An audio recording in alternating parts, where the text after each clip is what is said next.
আসসালামু আলাইকুম রহমতুল্লাহ। আজকে আমরা ইহুদি জাতিকে কোথায় থেকে উৎপন্ন হলো এটা নিয়ে আজকে আমরা আলোচনা করব।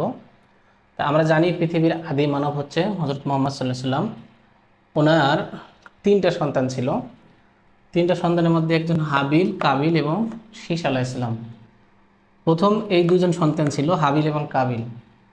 এই হাবিল হাবিলকে হত্যা করে হচ্ছে কাবিল। কাবিল হত্যা করার ফলে যেহেতু ওনার একজন সন্তান কমে গেল, তখন আল্লাহ তাআলা শীস আলাইহিসসালামকে দান করেন। এই শীস আলাইহিসসালাম ইনি পরবর্তী নবী আদম আলাইহিসসালামের পর।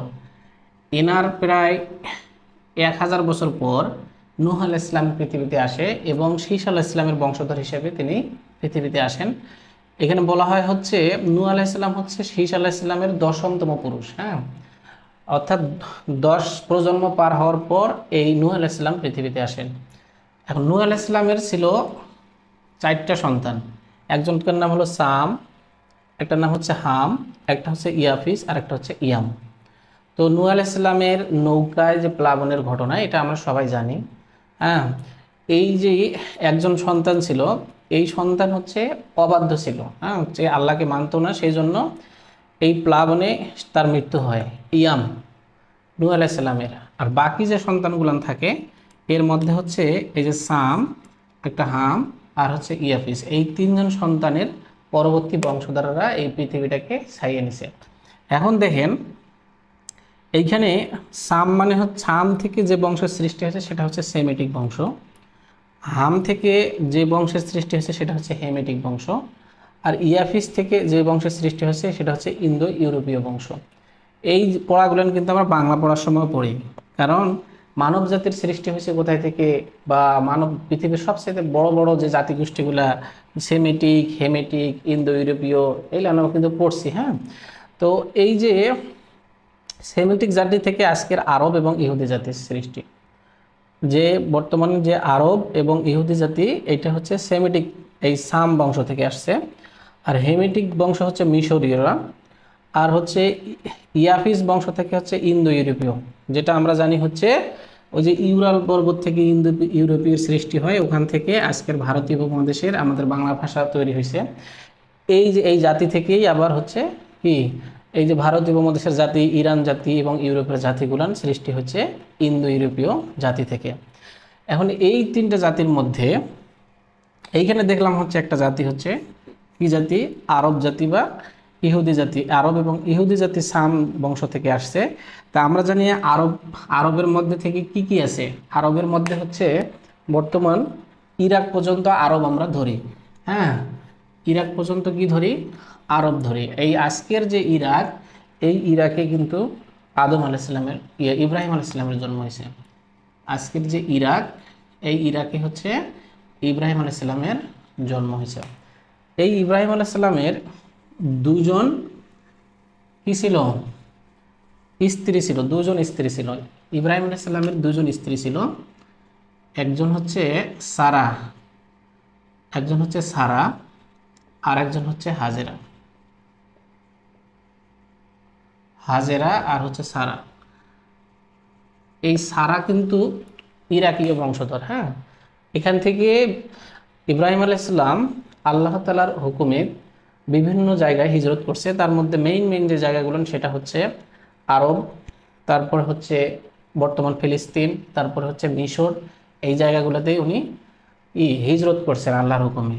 এই হাজেরা রাদিয়াল্লাহু তাআলা আনহা ইনি ছিলেন হচ্ছে মানে ওই মিশরীয় বংশধর। হ্যাঁ, ফেরাউনের বংশধরদের মধ্যে একজন। আর সারা হচ্ছে ইরাকের। এই সারার গর্ভে যে সন্তান জন্ম হয়েছিল, এই একজন নাম হলো ইসহাক। ইসহাক আর এই হাজেরার গর্ভে যে সন্তান জন্মগ্রহণ করছিল এর নাম হলো ইসমাইল।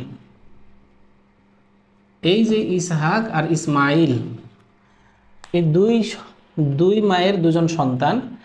হাজরা রাদিয়াল্লাহু তাআলার হাজরার ঘটনা আমরা জানি। সেটা হচ্ছে যখন ইব্রাহিম আলাইহিস সালাম স্বপ্নে দেখলেন যে তার প্রিয় বস্তুকে কোরবানি করার কথা, তখন তিনি একবার, দুইবার, তিনবার বিভিন্ন দুব্বা অন্যান্য কিছু কোরবানি দেওয়ার ফলেও তার কুরবানি কবুল হয় না। আল্লাহ তাআলা আবার তাকে কুরবানি মানে স্বপ্নে দেখায় যে তোমার প্রিয় বস্তু আমার নামে কুরবানি করো। তখন ইব্রাহিম আলাইহিস সালাম বুঝতে পারে যে উনি সবচেয়ে বেশি ভালোবাসে ইসমাইল আলাইহিস সালামকে। ওই জন্য তিনি কি করলেন, ইসমাইলকে জবাই করার জন্য নিয়ে গেলেন কোথায়, এই যে বর্তমান আজকের মানে মক্কা মদিনা এলাকা এই জায়গায় নিয়ে গেলেন। হ্যাঁ, কারণ দুই স্ত্রী দুই জায়গায় তখন হয়ে গেল। এই এনারা এনারা থাকে হচ্ছে আজকের ফিলিস্তিনে, আর এই হাজরা এবং তার সন্তান ইসমাইলকে নিয়ে যায় ওই জবাই করার উদ্দেশ্যে বা কোরবানি দেওয়ার উদ্দেশ্যেই মূলত ওই জায়গায় নিয়ে যায় এবং ওখানে মরুভূমির মধ্যে রেখে আসে। ওখানকার ঘটনা আমরা জানি। হ্যাঁ, তো এই যে ইসমাইল আলাইহিস সালামের বংশধর থেকে পরবর্তীতে তেমন কোনো বংশধর আসে নাই। পরবর্তীতে হজরত মুহাম্মদ সাল্লাল্লাহু আলাইহি সাল্লাম এর জন্ম হয়েছে। হ্যাঁ, হজরত মুহাম্মদ সাল্লাল্লাহু আলাইহি সাল্লামের জন্ম হয়েছে। এখন এই যে ইসমাইল আলাইহিস সালাম থেকে হজরত মুহাম্মদ সাল্লাল্লাহু আলাইহি জন্ম, এবং কেমন করে আমরা এই জিনিসটা দেখলাম যে ইব্রাহিম আলাইহিস সালাম যদি ইরাকে জন্মগ্রহণ করে তাহলে হযরত মুহাম্মদ সাল্লাম কিভাবে ইব্রাহিমের বংশধর হলেন। আবার আজকের যে এই যে ইউসুফ আলাইহিস সালাম যে মিশরে ছিলেন তাহলে উনি কিভাবে ইব্রাহিমের বংশধর হলেন এইটা আমরা দেখতেছি। তাহলে এই যে সারার ঘরে ইসহাক, ইসহাকের ঘরে ছিল ইয়াকুব, ইয়াকুব আলাইহিস সালাম, ইয়াকুব আলাইহিস সালাম ছিলেন এই যে ইব্রাহিম আলাইহিস সালামের হলো নাতি। হ্যাঁ, এনার আরেকটা নাম ছিল হলো ইসরাইল। ইসরাইল ইসরাইল শব্দের অর্থ হচ্ছে আল্লাহর বান্দা। তাই আমরা জানি যে একটা মানুষের মানে অনেক নাম থাকে, দুই চারটা নাম থাকতে পারে। যেমন হজরত মোহাম্মদ সাল্লাহ সাল্লামের নাম আর ছিল আহমদে মুস্তফা সাল্লাহ সাল্লাম। হ্যাঁ, তাই এইরকম ইকুব আলাইসাল্লামের নাম ছিল ইসরাইল। এই ইসরাইল থেকে কিন্তু আজকের ইসরাইল, বনি ইসরাইল জাতির সৃষ্টি হয়েছে। অর্থাৎ ইয়াকুব আলাইসাল্লামের বংশধর থেকে যাদের সৃষ্টি হয়েছে তারাই হচ্ছে আজকে বনি ইসরাইল। এই ইয়াকুব আলাইসাল্লামের 12টা সন্তান ছিল। ইয়াকুব আলাইহিস সালামের 12 জন সন্তান ছিল। 12 জন সন্তানের মধ্যে একজনের নাম ছিল ইয়াহুদা, আরেকজনের নাম ছিল ইউসুফ। ইউসুফ হচ্ছে পরবর্তীতে নবী হয়। ইয়াকুব আলাইহিস সালামের মানে বংশধর হিসেবে ইউসুফ আলাইহিস সালাম পরবর্তীতে নবী হয়, এটা আমরা জানি। এই যে ইয়াহুদা, তার যে 12 সন্তানের মধ্যে একজনের নাম ইয়াহুদা, এই ইয়াহুদা এর বংশ থেকে আজকের ইহুদি, মানে এর নামকরণ থেকেই আজকে হচ্ছে ইহুদি জাতির উৎপত্তি হয়েছে। হ্যাঁ, ইহুদি নামকরণ করা হয়েছে। এখন আমরা এটা ভালো করে জানি যে ইউসুফ আলাইহিস সালামকে তার ভাইরা কি করত, হিংসা করত। কারণ ইউসুফ আলাইহিস সালাম কি ছিলেন, অনেক মানে বাবার বাধ্য সন্তান ছিলেন এবং তিনি হচ্ছে স্বপ্ন দোষেই মানে স্বপ্নে অনেক কিছু দেখতে পায় যেটা তার বাবা বুঝতে পারে যে আমার এই সন্তানটাই পরবর্তীতে নবী হবে আমার পরে। তখন তার অন্য সন্তানেরা তাকে কি করে, হিংসা করা শুরু করার পর এক পর্যায়ে তাকে মেরে ফেলার জন্য কুয়ায় ফেলে দেয়, তাই না? ওখান থেকে তিনি আল্লাহর রহমতে বেঁচে যান। তার পরবর্তীতে ওনারা মিশরীয় যারা হচ্ছে কি ছিল, মিশরীয় হচ্ছে ওদেরকে বণিক বলা হয়, ওদের কাছে বিক্রি করে দেয়। তো ওনারা নিয়ে এসে আবার ইউসুফ আলাইহিস সালামকে মিশরীয় রাজ পরিবারের কাছে বিক্রি করে দেয়। ওখান থেকে মানে আল্লাহর হুকুমে উনি বিভিন্নভাবে এক সময় হচ্ছে অর্থমন্ত্রী হয়, তারপরে এক সময় রাজকীয় ক্ষমতা পায়। তারপরে ওই যে ইয়াকুব আলাইহিস সালামের যে বাকি যে সন্তানেরা থাকলো ওনাদের ইয়াকুব আলাইহিস সালাম তো কি হয়ে গেছিল, অন্ধ হয়ে গেছিল, তাই না? ইয়াকুব আলাইহিস সালাম কি হয়ে গেছিল, অন্ধ হয়ে গেছিল। তো এটা অন্ধত্ব ভালো হয়ে যায় এবং বাকি যে 12 সন্তানকে 12 ভাই, বাকি যে 10 জন ভাই আছে তাদেরকে তিনি মিশরে নিয়ে আসেন। এই মিশরে নিয়ে আসার পর তারা কি হলো, ইহুদা আসলো, ইহুদার যে বড় ভাইরা আছে তাদের যে পরিবার আছে সবাই আসলো। আসার পরে তারা এখন মিশরীয় হয়ে গেল। ছিল কোথায়, ফিলিস্তিন। ওখান থেকে আসলো কোথায়, এই যে মিশরে আসার পর তারা প্রথমে ভাইয়ের মানে আন্ডারে তারা অনেক সময় রাজকীয় পরিবারে এবং রাজকীয়ভাবে বসবাস করা শুরু করলো। কিন্তু তাদের যে খসলত খারাপ, ব্যবহার খারাপ বা তাদের হচ্ছে কিছু নেচার এত বেশি খারাপ ছিল, তারা পরবর্তীতে বংশ পরম্পরায় আবার তারা কি হয়ে যায়, ওই মানে কৃতদাসে পরিণত হয়ে যায়। ফেরাউন, যে মিশরের ফেরাউনদের কৃতদাসে পরিণত হয়ে যায়। এই যে কৃতদাসে পরিণত হলো, কৃতদাস, এখান থেকে একটা সময় মিশরের যে ফেরাউন তাদেরকে ওখানকার যারা গণক আছে তারা বলল যে এই ইহুদিদের বংশধর থেকে এমন একটা পুত্র সন্তান জন্মগ্রহণ করবে যে আপনার হচ্ছে রাজত্ব ধ্বংস করে দেবে। তখন ইহুদি, আমরা এটা জানি যে ফেরাউন কি করলো, যারা হচ্ছে পুত্র সন্তান হবে তাদেরকে জবাই করে দেবে, এই ঘটনা আমরা জানি। তারপরে হচ্ছে এই ওখানে হলো মুসা আলাহিসাল্লামের জন্ম হয়, এবং একজন ইহুদি বংশধর থেকে মুসা আলাহিসাল্লামের জন্ম হয়, এবং আল্লাহর হুকুমে তিনি কিন্তু ফেরাউনের রাজপরিবারেই বড় হয়। এখন এই যে মুসা আলাহিসাল্লাম যখন একটু বড় হয়ে জানতে পারলো তিনি ইহুদি বংশধর, এবং তিনি ইহুদিদের উপর অত্যাচার সহ্য করতে পারতো না, তারপরে তিনি হচ্ছে কোনো একটা কারণে একটা ইহুদির উপর নির্যাতনের কারণে একটা মানুষকে একটা থাপড় দিয়ে তাকে মেরে ফেলায়, তাই না? তো সেখান থেকে তিনি তাকে, যে ফেরাউনের নির্যাতনের ভয়ে তিনি এক জায়গা থেকে আরেক জায়গায় যায়, ওখানে তার বিয়ে শাদী হয়। পরবর্তীতে আল্লাহর হুকুমে তিনি আবার মিশরে আসেন, এবং তিনি ওখান থেকে ইহুদি জাতিকে উদ্ধার করার জন্য ফেরাউনের কাছে নিবেদন করেন, এবং ঈশ্বর আল্লাহ যে এক, এবং আল্লাহর প্রতি আনুগত্যের কথা ফেরাউনের কাছে বলেন। তখন ফেরাউন সেটা মানে না। পরবর্তীতে মিশরে বিভিন্ন প্রকার আজাব গজব আসে, এই আজাব গজবের কারণে পরবর্তীতে ফেরাউন রাজি হয়ে যায়, ঠিক আছে তুমি তোমার ইহুদি জাতিদেরকে নিয়ে পার হও, চলে যাও এখান থেকে।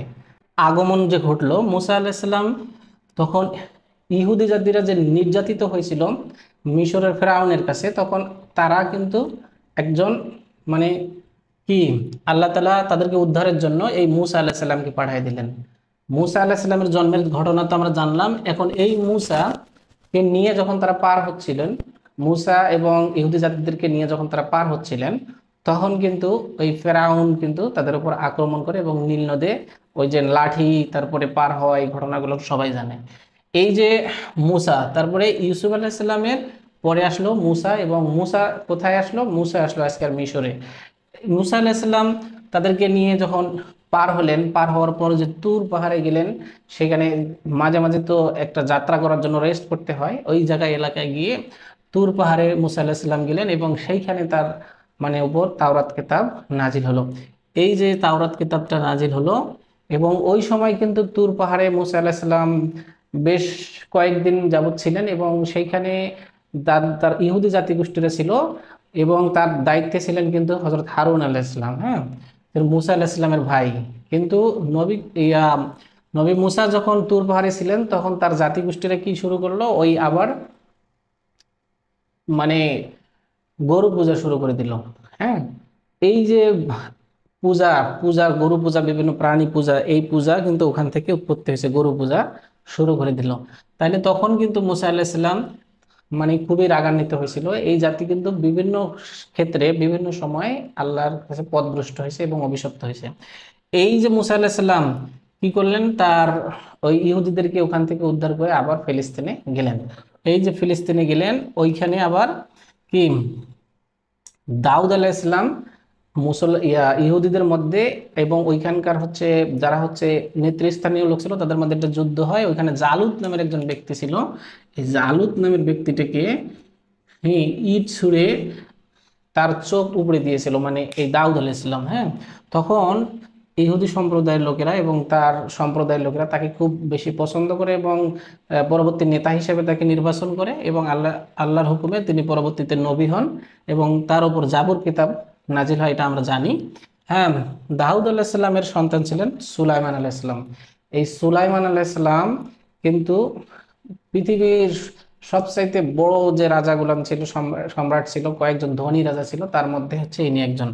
এবং সুলাইমান আলাইহিস সালামের ধন সম্পত্তি শেষ ছিল না, এবং তার মধ্যে আল্লাহ তাআলা কিছু গুণ দিয়েছিলেন, যেমন তিনি পশু পাখির কথাবার্তা বুঝতেন, তারপর হচ্ছে জিনের কথাবার্তা বুঝতেন, তার আন্ডারে চালাইতেন, তারপরে এই যে বাতাস, নদীর পানি সব। এখন এইগুলান সুলাইমানের ঘটনা। ইনি হচ্ছে ফিলিস্তিনে। এইখান থেকে সুলাইমান আলাইহিস সালামের মৃত্যুর পর কয়েকশো বছর পর তারপরে হচ্ছে এই যে ইহুদি জাতির উপর একবার আক্রমণ করে হচ্ছে নেবুচাঁদ নেসারকে। ইনি ছিলেন হচ্ছে ইরাকের একজন সম্রাট। আমরা জানি নেবুচাঁদ নেসার হচ্ছে ঝুলন্ত উদ্যান আহ, তৈরি করছিলেন, এই জন্য নেবুচাঁদ নেসারকে আমরা সবাই চিনি। ইনি হলো আক্রমণ করছিলেন এই ফিলিস্তিনে। ফিলিস্তিনে আক্রমণ করার পর এই ফিলিস্তিনিরা আবার ওই ফিলিস্তিন থেকে ইহুদি জাতিরা ওখান থেকে বিভিন্ন জায়গায় ছড়িয়ে পড়ে, কেউ ভয়ে, আবার কেউ কেউ এই নেবুকাদনেছারের কি হয়ে যায়, কৃতদাসে পরিণত হয়ে যায়, ওখানকে তাকে ধরে নিয়ে যাওয়া হয়। আর কেউ কেউ ইউরোপের বিভিন্ন জায়গায় ছড়িয়ে পড়ে। এই ইউরোপের বিভিন্ন জায়গায় ছড়িয়ে পড়ার পর আবার পরবর্তীতে ওই জায়গায় আসে হলো কয়েকশো বছর পর হচ্ছে ঈসা আলাইহিসসালাম আসে। ঈসা আলাইহিসসালামের যখন জন্ম হয় তখন এই ঈসা আলাইহিসসালামকে ইহুদি জাতিরা, ওইখানকার ইহুদি জাতিরা আছে যারা, তারাই কিন্তু তাকে আর নবী হিসেবে মানে না। এই যে নেবুকাদনেছার যে তাদের উপর নির্যাতন করলো এবং ইহুদি জাতিরা বিভিন্ন জায়গায় চলে গেল, তখন তারা ধীরে ধীরে তাদের পতনের দিকে যাওয়ার পরে তারা এক সময় ইহুদি জাতির মধ্যে একটা বিশ্বাস ছিল যে তারা, তাদের একজন মাসিও আসবেন বা উদ্ধারকর্তা, যেটা ত্রাণকর্তা বা উদ্ধারকর্তা আসবে। কিন্তু আল্লাহ তাআলা ঈসা আলাইহিস সালামকে পাঠিয়ে দিলেন, ঈসা আলাইহিস সালামকে তারা মাসিহ হিসেবে মেনে নেয় না। সেই জন্য সেই সময়কার যারা ক্ষমতায় ছিলেন রোমান সম্রাট, এই রোমান সম্রাটদের হাতে কিন্তু কাদেরকে তুলে দেয়, এই ঈসা আলাইহিস সালামকে তুলে দেয়। হ্যাঁ, এই ইহুদিরা, রোমান সম্রাটেরা কিন্তু তাকে হত্যা করতে চায়নি, কিন্তু কি করে, এই যে ইহুদিদের চাপের পরে তাকে ক্রুশবিদ্ধ করা হয়। মূলত তাকে ক্রুশবিদ্ধ করা হয় আজকের হচ্ছে ফিলিস্তিনের ওই জেরুজালেম নামক একটা স্থান, এই জায়গাতে হচ্ছে কি করা হয়, জেরুজালেম, এই জেরুজালেমে তাকে ক্রুশবিদ্ধ করা হয়। কিন্তু এটা হচ্ছে তাদের বিশ্বাস, কিন্তু আমরা মুসলমানেরা পরবর্তীতে কোরআনের সঠিক ঘটনাটা জানতে পারি। সেটা হচ্ছে আল্লাহ তাআলা ঈসা আলাইহিস সালামকে পৃথিবী থেকে তুলে নিয়েছেন এবং তার পরিবর্তে একজন মানুষ রূপে অন্য একজনকে দিয়েছেন, তেনাকে ওনারা হত্যা করেছে। এই হলো ব্যাপার। এই সময়ে যারা ঈসা আলাইহিস সালামকে, ঈসা আলাইহিস সালাম আসার পর তো তারা এক আল্লাহর কথা প্রকাশ করছে এবং এক আল্লাহর প্রতি সবাইকে আহ্বান করছে। এই সময় যারা ঈসা আলাইহিস সালামকে মানছে তারাই হচ্ছে আজকের হচ্ছে নাসারা। নাসারা বলতে বোঝায় খ্রিস্টানদেরকে বোঝায়। হ্যাঁ, এরা হচ্ছে এক আল্লাহর প্রতি বিশ্বাসী। এবং যারা ঈসা আলাইহিস সালামকে ক্রুশবিদ্ধ করার জন্য চাপ দিয়েছিল সেই সময় রোমান সম্রাটদেরকে, তারাই হচ্ছে আজকের হলো ইহুদি। হ্যাঁ, এই দেখেন ইহুদি জাতি, এই ইহুদিরা ওই ইয়াহুদ থেকে আসছে এবং ইহুদি জাতিরা পরবর্তীতে ঈসা আলাইহিস সালামকে মানেনি। এবং এই যারা এখনো ঈসা আলাইহিস সালামকে কি মানে নবী হিসেবে মানেনি, তারা এখনো পর্যন্ত বিশ্বাস করে এবং বর্তমান সময় 2025 সাল, এই সময়েও তারা বিশ্বাস করে যে তাদের একজন কি ত্রাণকর্তা বা মাসিহ আসবে। হ্যাঁ, এই হলো ব্যাপার স্যাপার। এবং আমরা যেমন বিশ্বাস করি যে ঈসা আলাইহিস সালাম আমাদের কোরআনে আসছে, আমরা জানি। হ্যাঁ, কিন্তু ওরাও এরকম, ওদের মনে বিশ্বাস আছে যে একজন মাসিহ বা ত্রাণকর্তা আসবে কিয়ামতের আগে। এই যে ইহুদি জাতি এইখান থেকে উৎপত্তি হলো, ঈসা আলাইহিস সালাম থেকে এই যে নাসারা বা খ্রিস্টানের জন্ম হলো। আর ওই যে ইসমাইল আলাইহিস সালাম দেখলাম আরবে রেখে আসলেন, ওই আরবের ইসমাইলের জাতিগোষ্ঠী থেকে আমাদের মুহাম্মদ সাল্লাল্লাহু আলাইহি সাল্লাম, এবং সেখান থেকে আজকের আমাদের ইসলাম জাতি আমরা সৃষ্টি হয়েছি। তাহলে তিন ধর্মের একত্ববাদ, এবং সবাইকে আমরা দেখলাম কি কোথায় থেকে উৎপত্তি হলো এবং কিভাবে এক দেশ থেকে আরেক দেশে এক নবীর সাথে আরেক নবীর সম্পর্ক এবং ইহুদি জাতির উৎপত্তি আমরা দেখতে পেলাম। পরবর্তী ক্লাসে আমরা ইসরায়েল রাষ্ট্র কিভাবে সৃষ্টি হয় এই রাষ্ট্রের ঘটনা জানতে পারবো। আজকে এই পর্যন্ত, ভালো থাকবেন। আসসালামু আলাইকুম রহমতুল্লাহ।